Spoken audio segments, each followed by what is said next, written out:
For more than a century, it hung quietly on the wall. No crowds gathered around it. No plaques warned of its importance.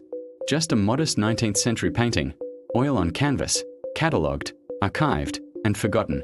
And yet, every second, signals pass through your body that this painting may have seen coming. This is the story of how James Clerk Maxwell, the man who unlocked electromagnetism, may have hidden the future of wireless technology inside art, long before the world was ready to understand it. At first glance, the painting looks wrong. Not scandalous, not grotesque, just misaligned. The light doesn't behave like Victorian light should. The shadows bend at odd angles. And beneath the surface, barely visible unless you know what to look for, are repeating geometries that don't belong to portraits at all. Spirals, intersecting arcs, oscillating bands of gold pigment embedded into the background. They aren't decorative. They are diagrams. Maxwell lived in an age where science was constrained by language. Equations were controversial. Ideas about invisible forces, fields you couldn't touch or see, were dangerously close to heresy or pseudoscience. So he found another medium: canvas.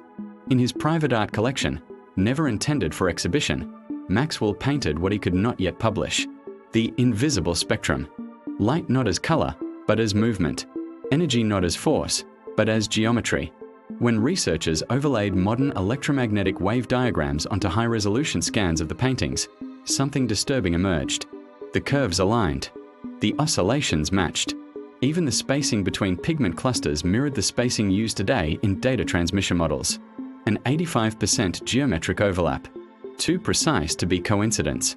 In the corners of the paintings, obscure symbols appear, dismissed for decades as Victorian occult flirtation. But when decoded through Maxwell's own notebooks, they correspond to variables in his electromagnetic equations: frequency, amplitude, propagation. One symbol, repeated obsessively, maps directly onto the resonance pattern used in modern satellite-to-device communication. In other words, the architecture of Wi-Fi was sketched in oil paint before electricity powered a single home. Maxwell wasn't alone. Victorian England was quietly becoming the world's first Silicon Valley, a collision of physics, mysticism, art, and engineering. Telegraph wires spread like nervous systems. Radio was only a rumor. And the ether, once mocked, was a placeholder for something very real: information without matter. Maxwell didn't just calculate it. He saw it. Brushstrokes became bandwidth.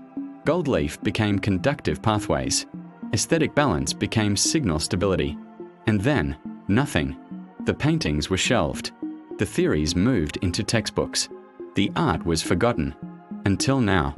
Today, as your device silently negotiates frequencies around you, through walls, through air, through your own body, it follows pathways first imagined by a man staring at a blank canvas under gaslight. The most unsettling part isn't that Maxwell predicted modern technology. It's this: our digital world wasn't invented.